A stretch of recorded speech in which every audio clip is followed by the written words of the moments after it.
Boa tarde, regressamos à antena da Rádio Altitude para mais uma edição de Coisas da Vida, a tertúlia que pode seguir em 90.9, em altitude.fm e nas redes sociais da Rádio Altitude. Connosco temos Alexandre Lote, Carlos Gonçalves e José Carvalho. Boa tarde aos três, bem-vindos, obrigado pela vossa disponibilidade. Os dados do Instituto Nacional de Estatística apresentados há poucos dias confirmam que a sub-região das Beiras e Serra da Estrela, a nossa, com 94.11, continua abaixo da média nacional no Índice Sintético de Desenvolvimento Regional, integrando o vasto grupo de territórios do interior. Aliás, apenas 5 das 26 sub-regiões NUTS 3 superam a média do país, a saber, já agora, a Grande Lisboa, a região metropolitana do Porto, a região de Coimbra, a região de Aveiro e o Alto Minho, porque de facto apenas estas 5 regiões estão bem acima da média nacional e no nosso caso vemos que, por exemplo, no gráfico da competitividade em Portugal, liderado pela Grande Lisboa, em segundo a região de Aveiro e em terceiro a região do Porto. O caso da região das Beiras e Serra da Estrela aparece ainda assim a meio da tabela, logo a seguir a Viseu Dão Lafões, é milimétrica a separação, e à frente ainda assim, quase uma taça para a nossa região, ainda assim à frente do Alentejo Central, do Baixo Alentejo, do Médio Tejo, do Alentejo Litoral, do Tâmega e Sousa, das terras transmontanas, da Beira Baixa, do Alto Alentejo, dos Açores, da região do Douro, acima do Douro, e da cima de Tâmega e Barroso, que é mesmo a região, a NUT, que menos competitividade tem a nível nacional e menos índice de desenvolvimento consegue. Começo pelo Alexandre Lote, que é presidente de uma Câmara Municipal que faz parte da Beiras e Serra da Estrela, a Câmara Municipal de Fornos de Algodres. Alexandre Lote, como é que olha para esta realidade, que é uma realidade que não tem novidade, que nós sabemos há muito tempo, que não conseguimos alterar o fosso com o litoral, com as regiões mais desenvolvidas de Portugal, ainda que possamos dizer que, pelo menos em termos de competitividade, a região das Beiras da Serra da Estrela aparece colada à região de Viseu, Dão Lafões, o que antes não acontecia. Parece que, pelo menos na competitividade, estamos um bocadinho melhor que outros. Sim, antes de mais, boa tarde a todos, cumprimentar o Carlos, o Zé Carvalho, o Luís Batista Martins e o Pedro, que nos está aqui a dar apoio, cumprimentar também quem nos está a ouvir e a ver a partir de casa. De facto, o índice não nos traz nada de novo, não é nada que nós não tivéssemos à espera. Todos sabemos que temos um país claramente a duas velocidades, sendo que era bom que as duas velocidades estivessem pelo menos próximas, coisa que não estão, e de maneira que é algo que deve ser visto com preocupação.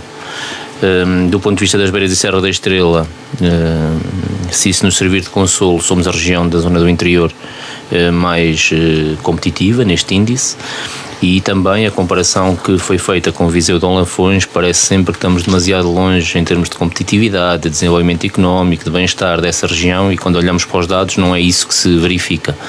Estamos taco a taco, diria, com Viseu Dão Lafões. Que é quase uma surpresa para a generalidade das pessoas. Para quem? Aliás, eu vi este índice de competitividade em 2019 e, de facto, estávamos mais distantes. Mudou alguma coisa? Ou, afinal, o grande salto que a região de Viseu tem dado parece que é mesmo só a cidade? Eu penso que já agora, sim, eu consigo comparar porque eu sou de Fornos de Algodres, mas não podemos deixar de olhar para o lado. Sim, eu costumo dizer que Fornos de Algodres está no centro da região, destas duas NUTS 3, porque estamos ali mesmo no meio das duas. É quase o ponto médio das duas regiões. É evidente que Viseu Dão Lafões tem um aumento de competitividade muito grande na cidade, no concelho de Viseu, mas que resulta muito da dificuldade que os concelhos à sua volta têm de se desenvolver. E eu acho que este índice reflete exatamente isso, ou seja, enquanto nós nas Beiras e Serra da Estrela acabamos por ter centros urbanos como Covilhã, Guarda, Fundão, Ceia, que conseguem efetivamente puxar, julgo eu, por estes valores de competitividade. Em Viseu não temos Viseu, Tondela, mas não há tanto homogeneidade do ponto de vista da competitividade territorial, e eu julgo que isso também se reflete nos dados. Para melhorarmos estes indicadores, a mim parece-me que é fundamental. Eu que estive em Bruxelas há uma semana e meia, há uma discussão que tem que ser tida, porque se olharmos só ao nível das regiões, nós nunca vamos conseguir ser mais competitivos em territórios como os nossos se não olharmos para os territórios que efetivamente são rurais, porque depois dentro das próprias regiões há muita desigualdade. Falámos da questão de Viseu, aqui na nossa Beiras e Serra da Estrela, falamos das diferenças que existem em relação à Guarda, Covilhã, sobretudo, e depois numa segunda linha Fundão, Ceia e depois as outras, e nessa reunião há países que têm critérios muito simples, que são como, por exemplo, menos de 15 mil habitantes e menos de 75% do território ocupado. Na Finlândia, por exemplo, que toda a gente pensa que é um país equilibrado, 80% da população está concentrada em 20% do território, tal como aqui. E o que eles estão a fazer neste momento é, de facto, a definir um critério, e a União Europeia começa a ter essa discussão se não deveria haver um critério único para toda a zona da União, porque permitiria que, de facto, concelhos com maior dificuldade e mais dependentes de apoios europeus para se desenvolverem pudessem, de facto, dar o salto que é necessário dar. José Carvalho, como é que vê esta nossa triste, digamos, realidade, ainda com algum consolo de ver que, afinal de contas, há regiões com mais dificuldades que a nossa, há noites com mais dificuldades que a nossa, mas em que é que falhamos? Antes de mais, cumprimentar o Luís, boa tarde, cumprimentar o Carlos, o Alexandre e os nossos ouvintes lá em casa. Bem, dizer que, no fundo, estes dados acabam por ser um murro no estômago, não é? Mais uma vez, mas não são propriamente uma surpresa para quem cá está no dia-a-dia e sente o território. Nós sabemos que somos uma região que está presa efetivamente a um despovoamento, né, a um envelhecimento da população, há aquilo também que são baixos salários, quer dizer, nós temos efetivamente muita dificuldade em acelerar a economia, em fazer movimentar o dinheiro. E eu pergunto-me onde é que estão anunciadas políticas de coesão, os fundos estruturais, onde é que estão, enfim, as melhores acessibilidades, tudo aquilo que seriam investimentos estruturantes e que pudessem aqui equilibrar um bocadinho esta realidade do nosso país, que resulta efetivamente numa hipervalorização daquilo que é o litoral, em detrimento daquilo que é o interior. Claro que para nós é uma pequena vitória, é uma pequena taça, não é? Digamos assim, olhando à realidade e à posição em que estamos. Eu estava a ouvir o Alexandre sobre esta questão, esta comparação com Viseu. Enfim, salvo melhor opinião, mas parece-me que isto possa ter aqui que ver com aquilo que nos últimos anos foi a melhoria das nossas acessibilidades, enfim, a 25, a 23, também aqui alguns, enfim, o abolir das portagens poderá naturalmente ter contribuído para isto. Agora, eu quero continuar a acreditar que este desenvolvimento do território não se pode fazer por caridade. Nós temos efetivamente que exigir que algumas medidas fiscais, alguns benefícios, alguma discriminação positiva, que ela chegue, que ela seja efetiva. Eu, tanto quanto me é dado saber, julgo existir um movimento dos autarcas, julgo existir um movimento dos autarcas da região para trazer para cima da mesa o tema da regionalização, ou pelo menos começar aqui a discuti-lo, para que efetivamente os territórios possam ganhar aqui uma outra dinâmica e uma outra vida. De outra forma, será sempre muito, muito difícil reequilibrar. Nós efetivamente vamos fazendo boa formação, vamos tendo aqui,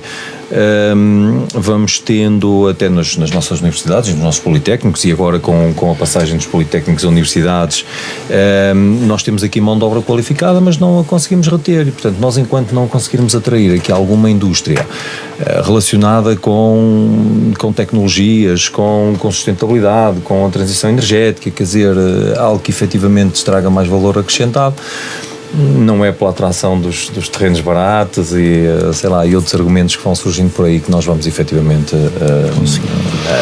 potenciar a região. Carlos Gonçalves, que lhe parece os comentários dos seus companheiros de painel, por um lado, e por outro lado, essencialmente, esta triste realidade de a nossa comunidade ter ficado tão para trás, de o interior não conseguir estar ao nível do litoral? Então, muito boa tarde ao Alexandre,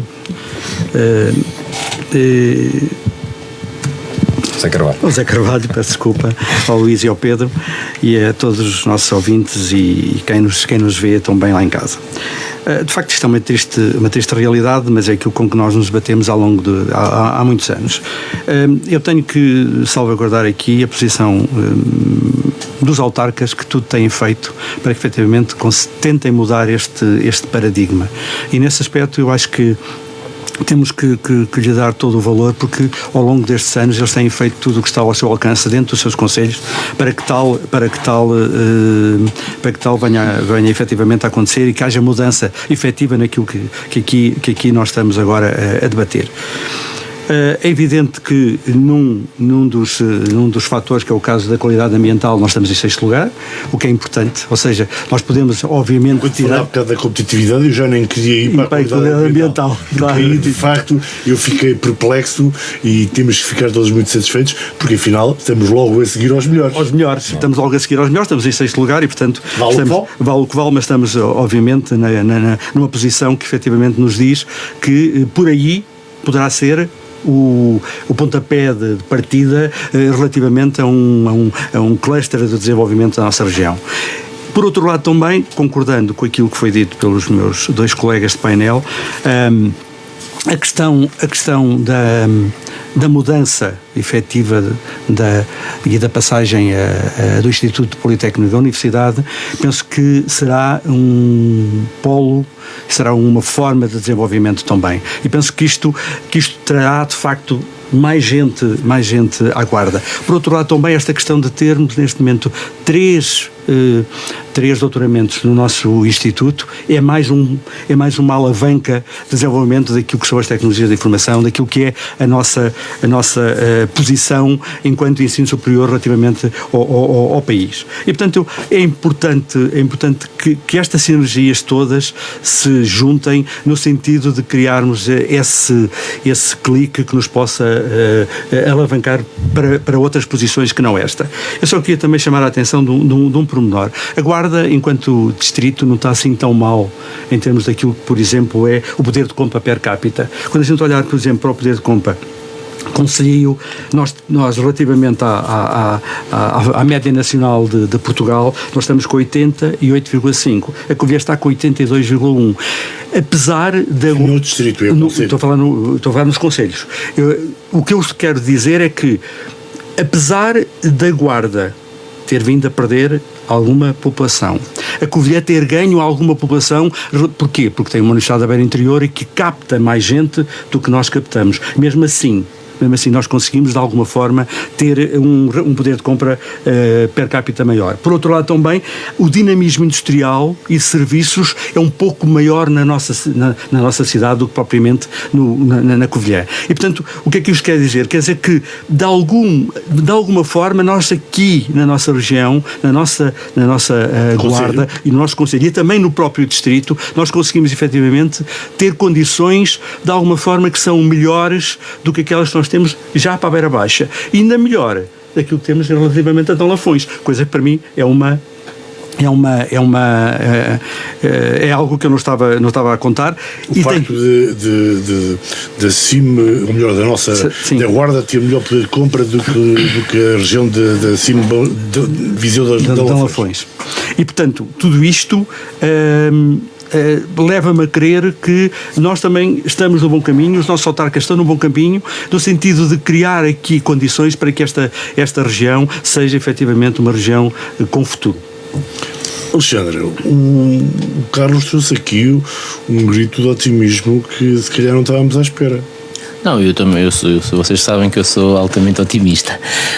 Eu acredito que... Mas nem o Alexandre Lote, que sendo otimista, não, eu não tenho... estava com tanto otimismo. Não, há duas coisas que eu não sei se os autarcas têm de facto feito tudo aquilo que podem fazer. Acho que há sempre mais alguma coisa para poder fazer, e por vezes tomamos decisões com a melhor das intenções que podem não ser as melhores. Portanto, é claro que cada um de nós dá seguramente o seu melhor, mas não quer dizer que isso seja efetivamente aquilo que muitas das vezes é preciso para os territórios. Isso depois depende da perspectiva de cada um.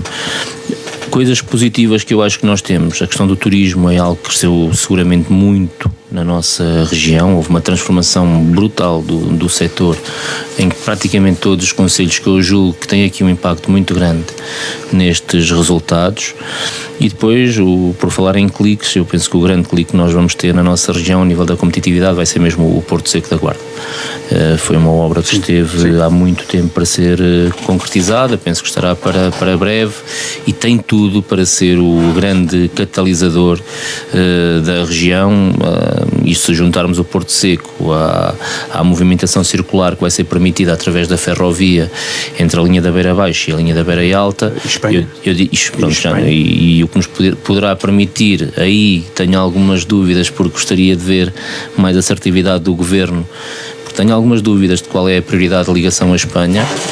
Provavelmente será uma das minhas lutas no próximo ciclo enquanto Presidente da Federação da Guarda do Partido Socialista, porque tenho dúvidas se não estão a privilegiar a ligação a Vigo para depois poder ligar a Madrid, e a ligação de Lisboa para poder ligar a Madrid. Se fizerem isso, evidentemente nós vamos ficar completamente a descoberto, e há aqui um risco claro que os autarcas têm que reconhecer.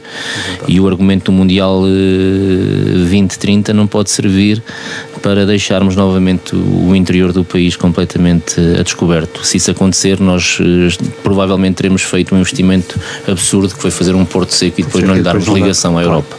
É algo com que vamos ter que ter muito cuidado. E depois a questão que o Zé Carvalho já referiu, que é a questão da competitividade fiscal. Nós, com o Porto Seco, julgo que se juntarmos o Porto Seco com o plano de revitalização, que finalmente parece que está a começar pelo menos a saírem verbas para poder ser implementado, eu julgo que nós vamos conseguir mesmo ter essa tal diferenciação relativamente às questões fiscais para as empresas e para as famílias. Não pode ser só para as empresas e para as famílias, para de facto estes territórios serem mais atrativos e o país finalmente ser um país inteligente, porque um país que não utiliza 80% do seu território para colocar pessoas a servir o mesmo, não é um país que esteja a ser inteligente. Eu julgo que há pelo menos esses três ganchos que eu acho que nos permitirão no futuro ter positivismo. Também pode encontrar este otimismo, Zé Carvalho? Encontro. Eu estava a ouvir os meus colegas e ainda aqui com vontade de destacar o seguinte: aquilo que referia quando da minha primeira intervenção, que é efetivamente esta ação concertada, que me parece uma dinâmica forte por parte dos diferentes autarcas, que estão juntos nesta intenção de apelar pelo território, naturalmente, e trazer aquilo que são as condições necessárias. Esta ação concertada parece-me que efetivamente vai trazer benefícios. E por outro lado, eu gostaria aqui de acrescentar às palavras do Alexandre, se ele me permite, na referência ao Porto Seco, aquilo que eu considero que tem que ser também as vantagens evidentes para os restantes concelhos que estão à volta da Guarda. Porque Fornos, Celurico, Trancoso, Pinhel vão ter que sentir que ganham também eles com o Porto Seco, seja pela fixação de empresas, seja pela atração de pessoas, seja, enfim, as próprias famílias que depois não podendo ficar todas se calhar numa zona urbana, mas podem estar nos arredores, e portanto eu considero que os outros municípios também têm que sentir esta força conjunta.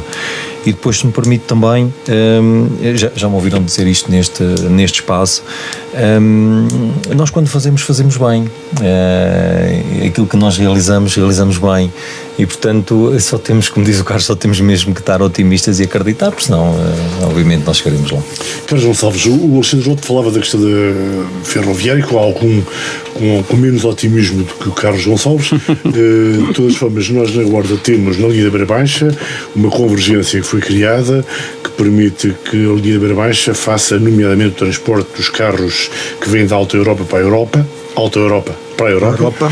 E que passam pela Guarda, como outras mercadorias passam pela Guarda, a linha da Beira Baixa, mas de facto a Guarda não fica completamente à margem disto, porque a linha de convergência, a convergência que da linha da Beira Baixa para Vilhar Formoso não para sequer na Guarda. Faz sentido reivindicar, como já se reivindicou há 10 anos, sem qualquer efeito, que o Porto Seco possa interagir com a linha da Beira Baixa por forma a que seja toda ela utilizada tanto para sul como para norte, como para a ligação europeia? Não sei se me fiz entender, é um bocado complexa a pergunta. Há 10 anos reivindicava essa possibilidade de o Barracão servir como um suporte de ligação das empresas da Guarda que possa utilizar a linha ferroviária para se ligarem à Europa. Luís, é assim, eu acho é que o país, tendo as infraestruturas que tem, que fez, apesar de agora a linha da Beira Baixa estar fechada pelas razões que todos conhecemos, mas de qualquer das formas, eu acho é que nós temos de fazer uso daquilo que nós temos. Nós temos infraestruturas, nós temos 2 autoestradas, nós temos 2 linhas ferroviárias e nós temos que as usar. E se efetivamente nós temos que reivindicar essa situação que tu acabaste de dizer, é que nós temos que fazer uso das 2 por forma a implementar aquilo que nós temos, que é o Porto Seco, ou que vamos ter, que é o Porto Seco. E, portanto, se nós acharmos que o Porto Seco é efetivamente o clique que o Alexandre acabou de dizer no desenvolvimento da nossa região, então nós temos que, a jusante, ter condições que nos permitam potenciar aquilo que efetivamente é o Porto Seco. Se só temos uma linha, é mau, obviamente que é muito mau. Nós temos que ter as 2 linhas a funcionar para o Porto Seco. E ainda há aqui outro pormenor, que eu acho que o Estado, neste caso o nosso Governo, está a fazer mal, que é a questão da bitola ibérica. Isto é um erro crasso. E, portanto, deveria haver, obviamente, né, a bitola ibérica. E, portanto, não ser a posteriori fazer-se aquilo que de facto já devia ser feito agora. O mesmo parece-te razoável disso. Eu a ideia que tenho sobre essa questão, eu não sou especialista em ferrovia. Estudei muito a questão do ponto de vista da geografia quando tivemos que reivindicar a questão do Porto Seco, e a verdade é que o conseguimos, era só o que faltava. Quer dizer, quando é construído um Porto Seco na Guarda para ajudar a aliviar a pressão que existe nomeadamente no Porto Seco no Porto de Leixões, e depois não lhe darmos a ligação à Europa, quer dizer, isso julgo que é deitar mesmo um investimento, é quase matá-lo lá na nascença. Não faz sentido nenhum. Eu estava a dizer que relativamente à bitola ibérica, eu penso, posso estar enganado, posso estar a dizer uma grande asneira, mas eu penso que na construção da linha da Beira Alta, não sei se os ganchos para passarmos para a bitola ibérica estão no local e, portanto, é evidente que será necessário fazer alguma intervenção, mas se forem à linha de ferro como eu fui, por acaso despertou-me curiosidade de ver lá uns ganchos na própria linha e eu não estava a perceber qual era o efeito, e aquilo que me foi transmitido, confesso que, não sendo conhecedor, posso estar a dizer aqui posso estar aqui a cometer algum erro, mas foi de que já se seria preparar a infraestrutura para uma passagem simples para a bitola ibérica. Eu só estava há bocado a querer voltar ao Carlos Gonçalves, que comentava que tinha a ver, e é só um pormenor que deixo à Conceição da Mesa comentar, o facto de a linha da Beira Baixa estar interrompida por causa da Cristina, do comboio de tempestades, não é? Que levou a que, passados alguns meses, 3, 4 meses, continua a haver uma zona que não tem ligação. Parece-te razoável que isto nem seja falado, nem se exija que as infraestruturas de Portugal sejam mais céleres na resolução do problema? Luís, já não é a primeira vez que nós falamos aqui sobre esse assunto. É evidente que isto não é razoável. Aliás, como a gente viu naquilo que se passou com a A1 em Coimbra, passado uma semana a situação estava resolvida. E o que acontece é que na linha da Beira Baixa felizmente estamos a ter... dias, acho que 5 dias, 6 dias, não.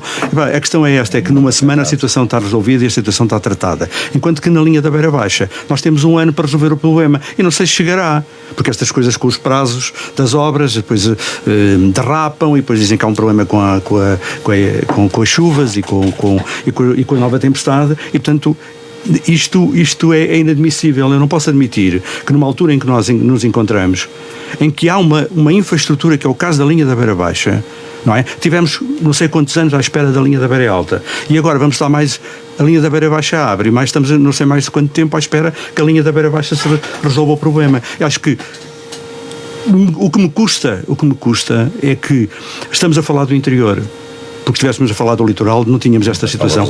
Eu queria ver se acontecia alguma coisa à linha Lisboa-Porto. Eu queria ver o que é que ia acontecer. Sintra, já agora. Ou de Sintra. Olha, ou de Sintra. Algum comentário? Completamente de acordo. Sim. Se fosse noutra região do país já estava a andar ao tempo. Zé Carvalho é o responsável por agrupamento de escolas maior do Distrito da Guarda, Afonso Albuquerque. A educação tem sido provavelmente o grande milagre em Portugal nos últimos 50 anos.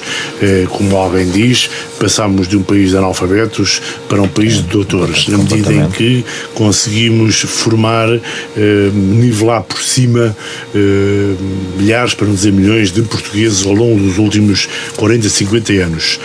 O que é que mais pode ser feito?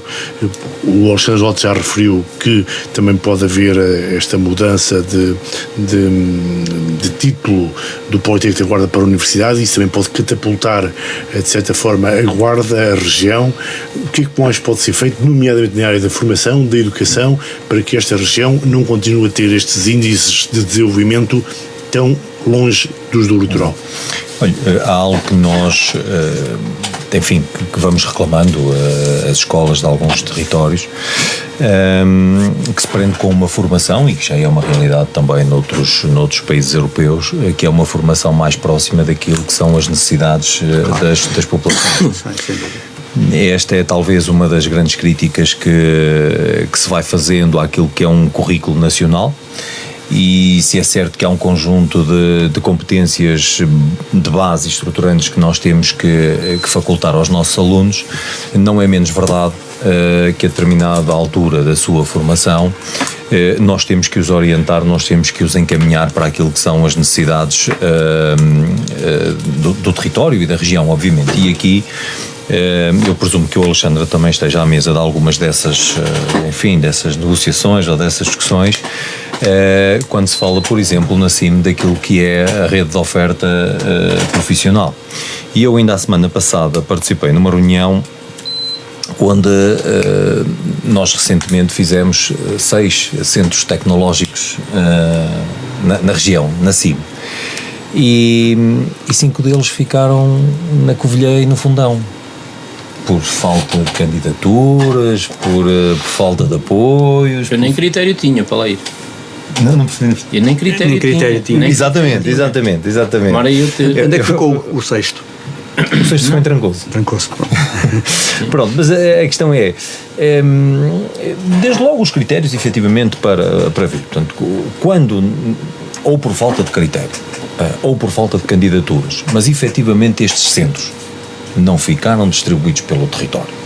E eles eram fundamentais para qualificar os nossos alunos, porque os alunos de Fornos não vão estudar para o Centro Tecnológico da Covilhã, onde se puseram milhares de euros, onde se fizeram investimentos tremendos, aliás, onde se construiu quase ali uma educação a 2 velocidades, agora ali a primeira liga da formação, digamos assim, e depois os restantes. Mas nós vamos ter que ter esta preocupação desta distribuição e desta aproximação. E há ainda uma outra nota também que trago daquela reunião, por acaso não tinha conhecimento.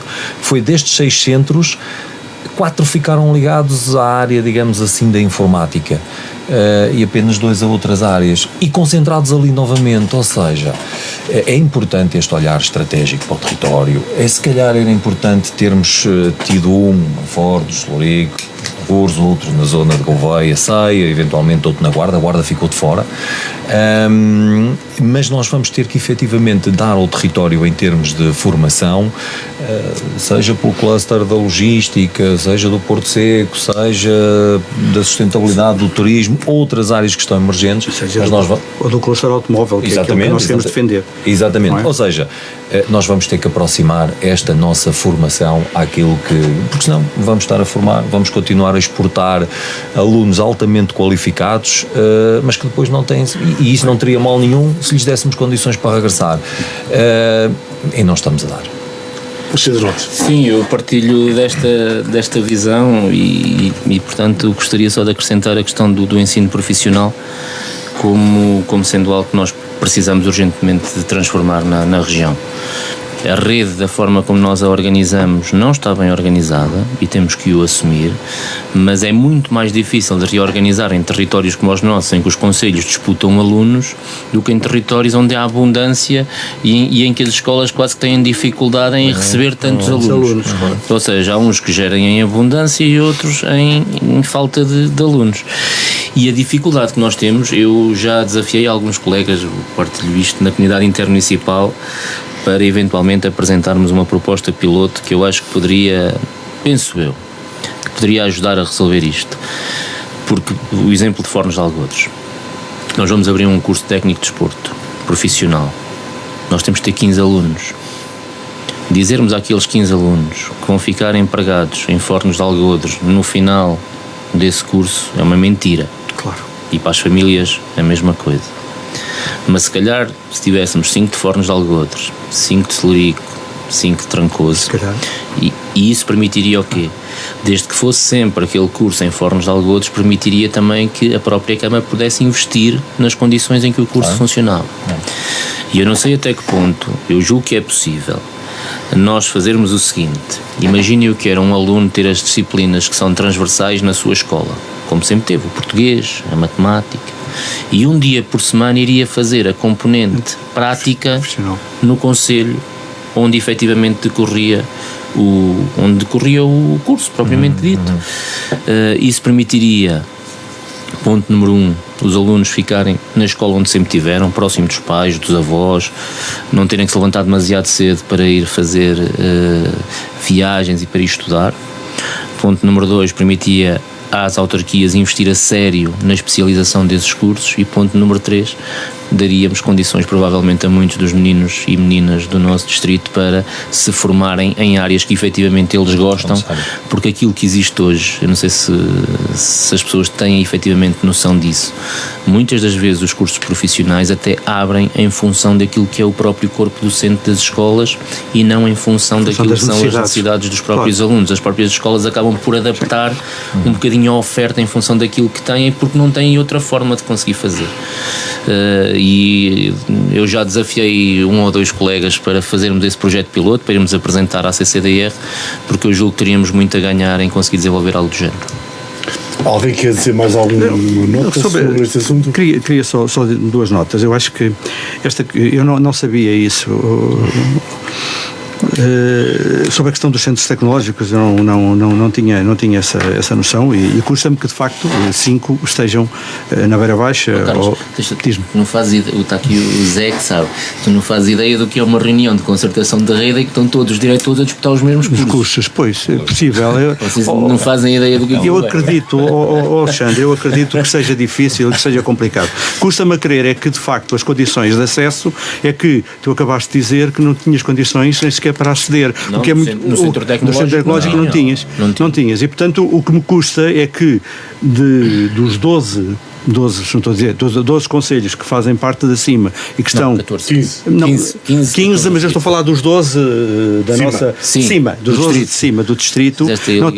A sobreposição de 2 camadas. 2 camadas, porque falar dos 12 da zona dos 15. Dos 12 dos 15. Por facto, há mais 3, para quem não está a ouvir. Só a CIMA da Serra da Estrela é constituída por 15 concelhos, sendo que 12 são do Distrito da Guarda e 3 do Distrito de Castelo Branco. Eu estava-me a referir aos 12 do Distrito da Guarda. E, portanto, nenhum, pelos vistos, teve condições para aceder ao centro tecnológico. Trancoso. Nenhum, a não ser Trancoso. E, portanto, isto custa-me a crer que tenha sido assim, mas é verdade. Depois, por outro lado, a questão do ensino profissional. Há muitos anos atrás, quando eu ainda passei pelo Instituto de Emprego e Formação Profissional, há uma coisa que eu sempre disse, que nós deveríamos adaptar aquilo que era a nossa capacidade formativa às necessidades que efetivamente o distrito ou a nossa região necessitasse. E eu, naquela altura, tenho a sensação que ainda fui repreendido por alguém do Instituto de Emprego, dizendo-me que eu tinha que vender, passo a expressão, aquilo que efetivamente era aquilo que era a oferta formativa que tinha o Instituto e não aquilo que eu queria. E não era aquilo que eu queria, era aquilo que de facto a região assim precisava. E portanto, eu sempre defendi e continuarei a defender isto. Há uma coisa que também para mim é importante. À medida que o tempo foi passando, eu tenho vindo a constatar que cada vez mais nós necessitamos de técnicos virados para aquilo que são as necessidades do dia-a-dia. Nós estamos a chegar a um ponto que não temos um eletricista. Nós chegamos a um ponto que não temos um indivíduo que faça canalizações. E nem temos pedreiros. Isto está a ser extremamente complicado. Daí a necessidade, obviamente, de termos imigrantes que, de facto, muitas vezes façam esse tipo de serviço. E nós não estamos a apostar neste tipo de cursos. Porquê? Porque acho que chegamos a uma determinada altura, toda a gente quer ser doutor, toda a gente quer ser engenheiro, toda a gente quer ser médico, toda a gente quer esses mesmos cursos de técnicos profissionais. O Alexandre acabou de dizer que era um técnico de... Nós é desporto. Temos desporto. Em desporto, e portanto andamos aqui de certa forma a empurrar com a barriga uma coisa que um dia destes vamos ter problemas gravíssimos, que é não termos aquilo que efetivamente nos faz falta neste momento, que é encontrar uma pessoa para chegar a casa e dizer assim, epá, eu preciso que me faça lá uma ligação de um cabo. Mas, e eu não sei fazê-lo. Carlos, voltamos ao mesmo, porque se abrir um curso de eletricista em Fornos de Algodres, eu não vou ter miúdos suficientes para o abrir. Pois não vais, não. Porque eles não vão querer. Não vão querer. Mas se juntarmos 4 ou 5 conselhos, se calhar conseguimos. Agora, não podemos obrigar esses miúdos a entrar às 9 da manhã em Fornos ou em Trancoso, sendo obrigá-los a fazer deslocações como aquelas que são obrigados a fazer diariamente, claro, ou convencer as suas famílias que eles vão ter que sair do meio familiar para ir estudar.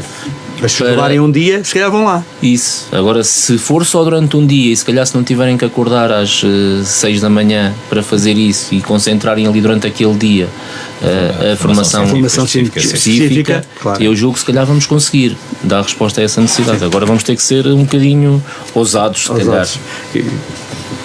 E condições para diferenciadores no território. Nós não podemos continuar na mesma solução que funciona, obviamente, no litoral, onde a oferta é muito grande e a procura também é muito grande, mas nós não podemos continuar com o mesmo modelo para o interior, porque ele não serve. Pela distância, por aquilo que são as necessidades, por aquilo que é o número de alunos, ou é diferenciador, ou a CCDR, e Alexandre, agora com a senhora vice-presidente da CCDR, a doutora Cristina Oliveira, que vem da área da educação e, portanto, tem toda a sensibilidade para isso ser trabalhado. Agora o caminho é... Há bocado falaste numa coisa, na regionalização, que podemos todos ter muita vontade, mas com este contexto político não vai acontecer. Eu tenho dito, tomara eu que acontecesse. Há uma coisa que eu, como sabem, eu sou um defensor. Era muito importante deste governo, mas também sei deste ou do que foi constituído na altura? Deste ainda? E sempre, mas quando não tenho, quando acho que não devo concordar, não concordo, como será óbvio. Eu tenho a minha ideia para aquilo que eu penso. Um dos meus principais erros enquanto votante foi quando votei contra a regionalização. Neste momento eu sou um defensor acérrimo da regionalização. Eu penso que com a regionalização nós podemos, obviamente, ter aumentar a nossa capacidade e a nossa coesão territorial. E é isso que nós precisamos. Até o Marcelo, que foi provavelmente o grande responsável. Sim, claro, que agora já defende. Do não. O Marcelo já defende. Sabem que eles em Lisboa costumam dizer que a melhor forma de nós não conseguirmos o que quer que seja para as nossas regiões é quando começamos a discutir. O que aconteceu na regionalização, para mim, começámos a discutir se as regiões eram na horizontal ou na vertical. E eles dizem que sempre que nós começamos com essas discussões, nós nunca vamos conseguir nada de jeito para o nosso território. Isso é a coisa que lhes dá mais jeito. E, portanto, se quisermos discutir a regionalização, ela tem que ser, não vale a pena inventar.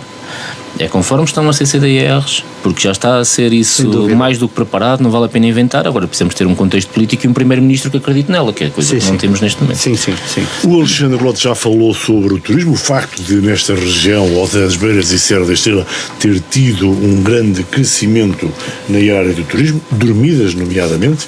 A Unesco declarou a Serra da Estrela reserva da biosfera, a mesma Unesco não classificou a Fortaleza de Almeida como património mundial, era uma candidatura que era com Valença e com Marvão, no contexto da rota das fortalezas abaluartadas.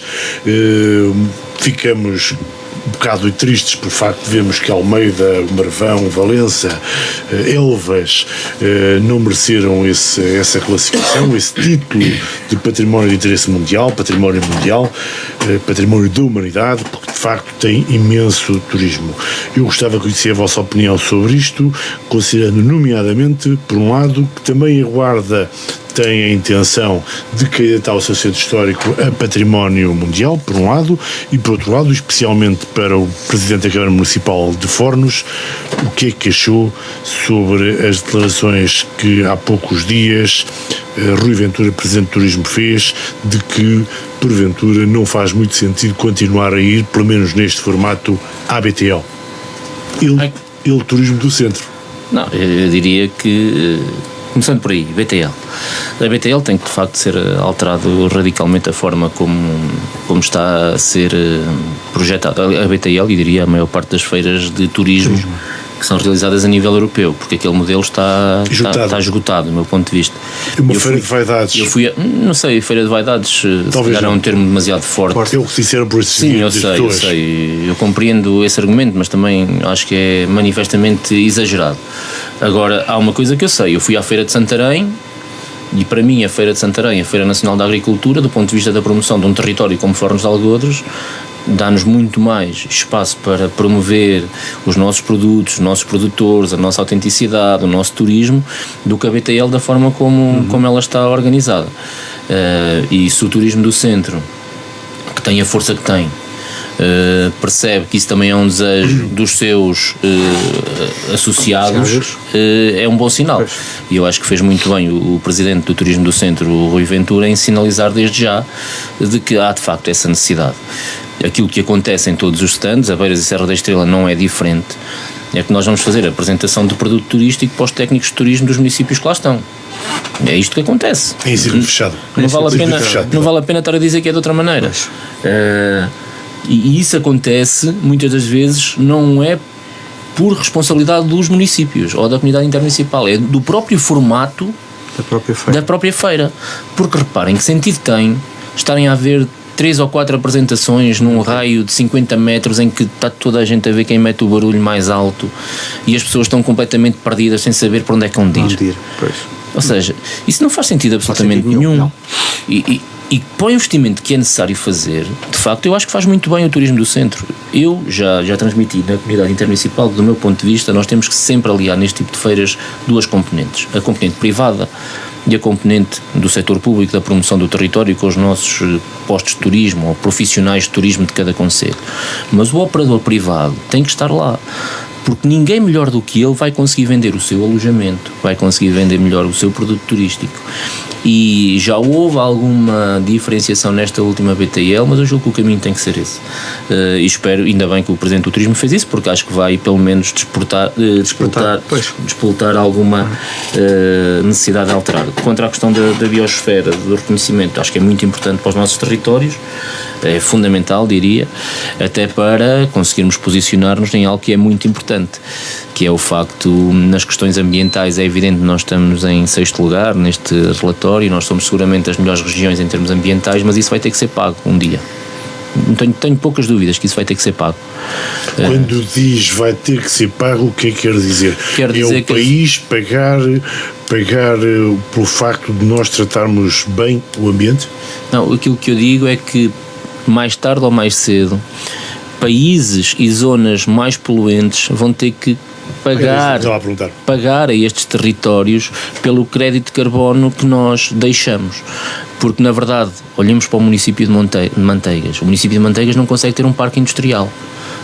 Não consegue. Não consegue. Porque, do ponto de vista do urbanismo, do planeamento, não consegue. E faz sentido que não consiga. Agora, o facto de não conseguir... O que já teve desapareceu. Tem que ter... Quem sabe disso é o Carlos Gonçalves, ele que desenhou aquilo. Mas tem que ter outro tipo de benefícios, sob pena de ficar completamente impossibilidade de poder progredir e de fazer face àquilo que são as suas necessidades diárias. Isso é verdade. Muito bem. Sobre este assunto. O Luís lançou aqui vários temas, não é? Eu deixei uma questão para a mesa. Muito bem, porque, como já não temos muito tempo, quis logo muito bem, mas vamos lá então, assim, em modo síntese. Bom, primeiro, obviamente, que a distinção da Unesco é uma chancela de prestígio, não é? Claro. Mas vamos lá pôr o dedo na ferida, ou pelo menos perguntar e o que é que isso impacta para o território e para as famílias e para o cidadão e o que é que isto traz de benefício. Bom, eu diria que nós o território tem que aproveitar esta distinção para acrescentar valor, seja pela via do turismo, seja pela via depois da certificação de produtos que são deste território e que são exclusivos e que são de cá.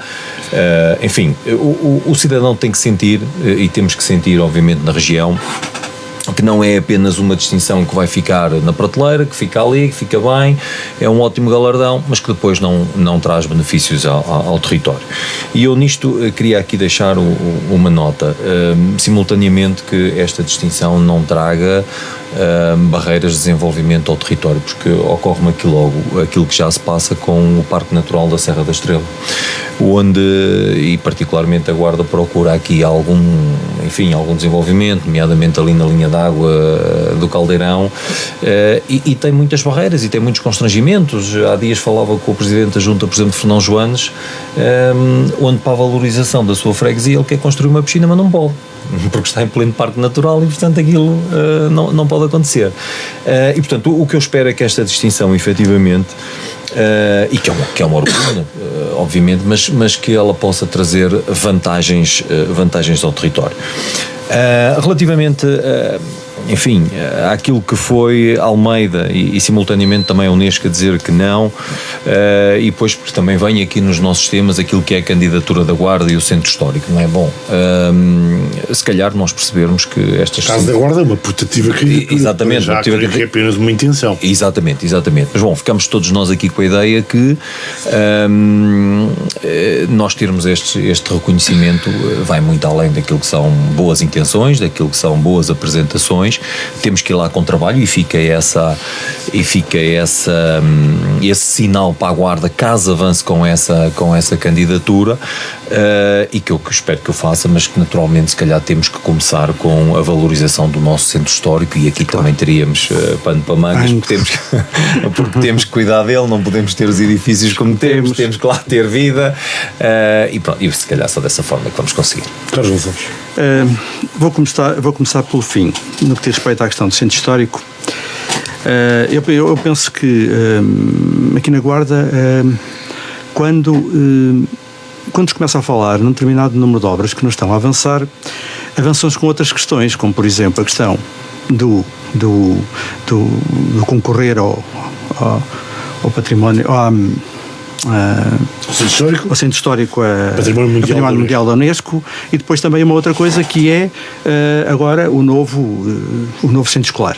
Ou seja, quando nós começamos a criticar porque é que as obras não estão a avançar, então encontramos aquilo de mais encontramos outros elementos para nós, no fundo, estarmos aqui entretidos agora a falar sobre o assunto. E eu penso que esta questão da candidatura vai ser para as calendas gregas, por uma razão muito simples. Olhando para o panorama que efetivamente temos no centro histórico, aquilo está perfeitamente degradado, aquilo está a cair aos bocados. E, portanto, é isto que vamos ter. Não sei em que ano é que isso possa vir efetivamente a acontecer. E, portanto, vamos pensando que isto é mais um devaneio do nosso Presidente da Câmara e, portanto, vamos aguardar serenamente o que vai acontecer no futuro. No que diz respeito à questão de Almeida, eu penso que eu não sei quais são os critérios, Luís, eu não sei quais foram os critérios que a Unesco tem. A candidatura é uma candidatura conjunta entre Almeida, Valença e Marvão, precisamente no contexto de ser uma fortaleza baluartada e ter vir a rota das fortalezas, que são 1.300 km entre Elvas e Valença. Tudo bem, eu não continuo a dizer que não conheço de facto as razões efetivas que levaram. Mas conhece Almeida, claro. Mas olhando para Almeida, começa a pensar que efetivamente se calhar aquele túnel que foi feito na muralha talvez não tivesse sido feito. Agora, pensando desta forma, se calhar não devia ter sido feito. Pois. É preciso pensar também assim. No que diz respeito à questão da reserva da biosfera da Serra da Estrela, eu acho que é importante. Estamos a juntar ao Geoparque e, portanto, estamos a juntar duas coisas que acho que é importante. Eu acho que se isto trouxer mais valias para a nossa Serra da Estrela, acho que foi um passo enorme que foi dado no sentido de criar condições para que seja mais um polo de desenvolvimento da nossa região. E agora, um pouco diferente do Geoparque, porque estamos a falar da biosfera, estamos a virar para aquilo que são as pessoas e que é efetivamente o que existe lá. Não o que são os geossítios, o que são coisas diferentes. E, portanto, nós temos que pensar que, de facto, pode ser importante para a Serra da Estrela. Mas concordo com o Zé Carvalho no que diz respeito àquilo que é o Parque Natural da Serra da Estrela. O Parque Natural da Serra da Estrela não pode ser dogmático. O Parque Natural da Serra da Estrela não pode ter um regulamento que é um espartilho ao desenvolvimento da nossa região. Eu também não concordo, obviamente, que andamos a pendurar casas, passa a expressão, em tudo quanto é sítio da Serra da Estrela. Eu não concordo, obviamente, com isso. Mas também não concordo que nós, cada vez que queiramos fazer alguma coisa, há sempre um problema, há sempre uma chatice. E, portanto, há que encontrar soluções intermédias entre aquilo que se pode fazer e aquilo que efetivamente não se pode fazer. E, portanto, isso não está a ser feito e não tem sido feito. Sempre que há uma alteração, e o Alexandre sabe melhor do que eu, sempre que há uma alteração do regulamento do Parque Natural da Serra da Estrela, a sensação que nós temos é que vem sempre a criar mais problemas, mais chatices, passo a expressão, peço desculpa pela palavra, às pessoas que ali vivem e às pessoas que efetivamente querem ali continuar a trabalhar e a continuar a viver. E, portanto, este é um problema. Acredito sinceramente que isto pode ser um polo de sustentabilidade e desenvolvimento da nossa região. Penso que sim, o que nos permite provavelmente até diversificar o turismo, conseguir da neve, da Serra da Estrela, o turismo, conseguir se calhar candidatarmos a outro tipo de eu ia dizer isso, a grande no futuro imediato, a grande mais-valia que tem, o Zé perguntava qual é o impacto que isto tem. A grande mais-valia que existe neste momento é que abre-nos desde já a possibilidade de ir a outros fundos que de outra forma que agora não tínhamos, claro, ao nível das candidaturas de qualquer município, se colocar que tem a chancela do Geoparque e esta classificação da Unesco é logo altamente valorizada nos critérios ambientais, que normalmente são dos principais critérios na aprovação de candidaturas. Desculpa, mas isso vai trazer mais responsabilidade também. Sim, mas eu percebi o que disseste. Desta biosfera agora. Sim, claro que sim. Claro. E os conselhos que ali tem. Sim, mas é verdade. Mas nós muitas das vezes, se perguntarem às pessoas de Fornos de Algodos faz parte do Parque Natural Serra da Estrela, 90% das pessoas vão dizer que sim. E não faz. Não faz. 90% vão dizer que sim. E eu até já transmiti que nós estamos interessados não em fazer parte, porque não podemos, mas pelo menos em constituir-nos como associados, porque é uma associação e nós estamos disponíveis para entrar, porque de facto nos sentimos da Serra da Estrela. Estou mesmo ali nas franjas. Mesmo ali e a verdade é que para mim faz sentido. E é fundamental que se consigam resolver alguns dos problemas de relacionamento, sobretudo com o ICNF, que normalmente é muito difícil de trabalhar, porque são muito rígidos na São análise. muito rígidos. E, portanto, isso é fundamental ser feito. Agora, penso que os municípios terão capacidade para, juntamente com as entidades, ultrapassar esses problemas. Sobre isto, há bocado o Alexandre Jota referiu a revitalização da Serra da Estrela. Como é que está? O plano de revitalização, eu não faço parte do grupo de trabalho, exatamente pelo facto de Fornos não fazer parte do parque. Mas a informação que eu tenho é que a CCDR vai efetivamente disponibilizar uma primeira parte das verbas para que os projetos prioritários possam avançar. E, portanto, julgo que isso caberá até mais Mas há algum otimismo neste momento? Porque parece que não, mas o plano de revitalização é algo que todos aguardamos, em especial quem vive na área da Serra da Estrela há pelo menos 3 anos. Parece que as coisas não acontecem também aí. Esse é um dos argumentos que nós costumamos utilizar quando vamos discutir girabolhos. Por exemplo. Porque a verdade é que só é necessário investir, ou só se torna urgente investir nos nossos territórios quando há uma zona litoral que beneficia desse investimento no interior. Pois. Beneficia diretamente e claramente, como é o caso de Girabolhos. Avança. Portanto, isto é urgente e tem que avançar. Pois. É a questão do parque. Porque é extremamente grave aquilo que acabaste de dizer. Não, mas é verdade. E nós utilizamos esse argumento. Quer dizer, já temos que usar nós mais vezes não podemos temos que habituar-nos a usar esse argumento. Não, porque quer dizer, a questão do plano de revitalização da Serra da Estrela, não tínhamos dúvidas, se impactasse em Coimbra, em Lisboa, já estava mais do que feito. Não podemos ter. E portanto, é sempre aquela dificuldade que falámos da linha da Beira Baixa. E a água do Zezer serve para os lisboetas beberem, não é? Sim, exatamente. Temos exatamente esse argumento. Não, mas pronto, é sempre a dificuldade das pessoas perceberem que o país tem que se desenvolver como um todo.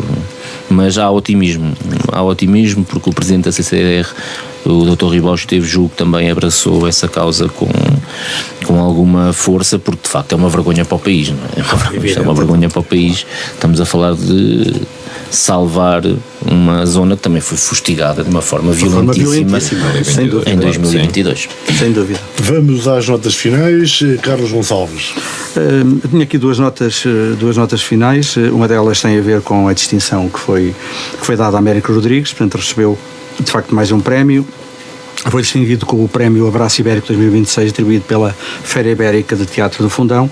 Eu penso que é um reconhecimento enorme pelo trabalho que Américo Rodrigues tem feito ao longo dos anos e, portanto, é importante também para nós, que é um filho da terra, e, portanto, não podia deixar não falar sobre o assunto. E queria falar agora numa situação que me parece que as pessoas as têm vindo a esquecer ao longo do tempo, porque estamos sempre a olhar para a guerra da Ucrânia, estamos sempre a olhar para a guerra agora no Médio Oriente, que felizmente ou não, ainda não sei muito bem se parou, mas é o que se passa no Afeganistão.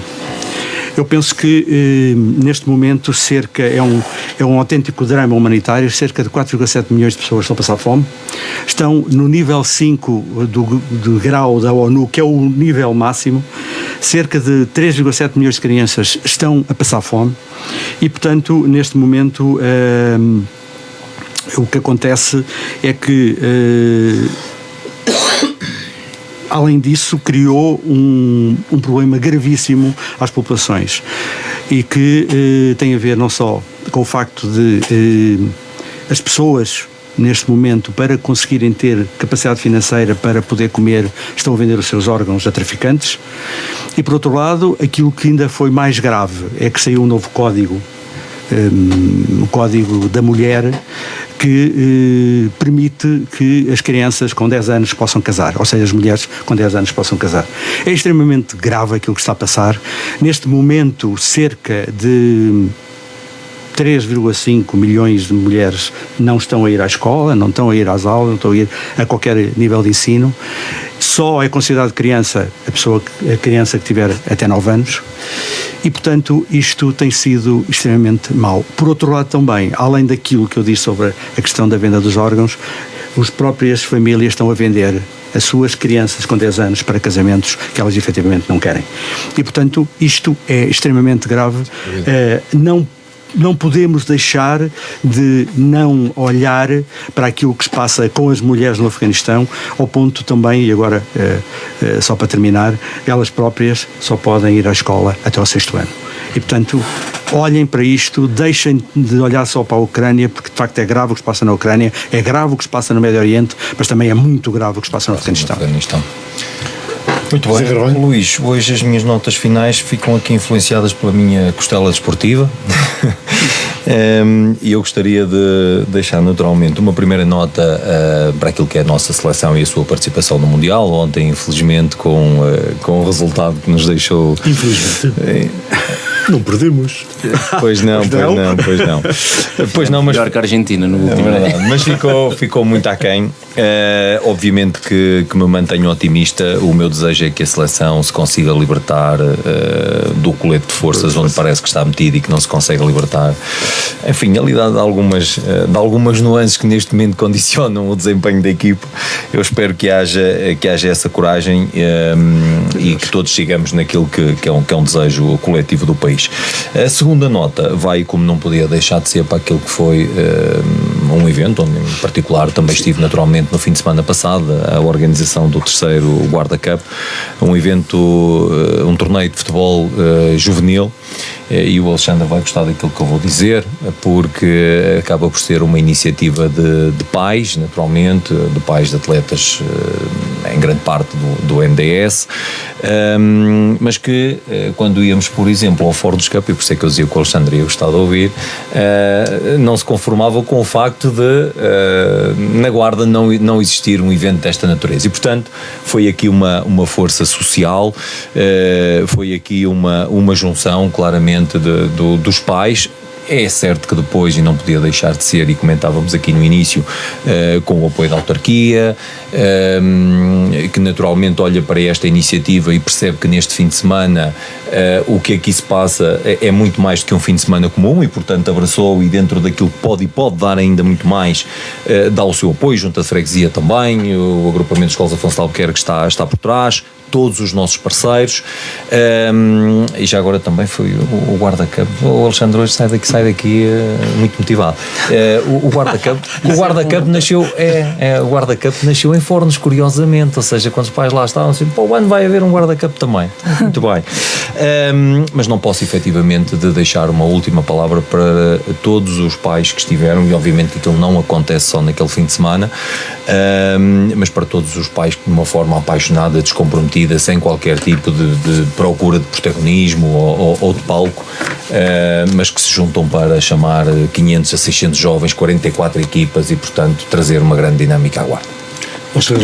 Eu vou apanhar aqui a minha boleia desportista com o Zé Carvalho, que ainda fomos adversários dentro do campo, para destacar de facto o evento que foi aqui feito na Guarda, dizer que em Fornos de Algodos iniciamos este fim de semana, a 14ª edição do Fornos Youth Cup. Vamos ter durante 2 fins de semana 1.200 crianças no concelho, mais de 90 equipas de 9 distritos, e com um impacto económico que nós consideramos que vai andar entre os 500 a 750 mil euros para o concelho, o que é muitíssimo relevante.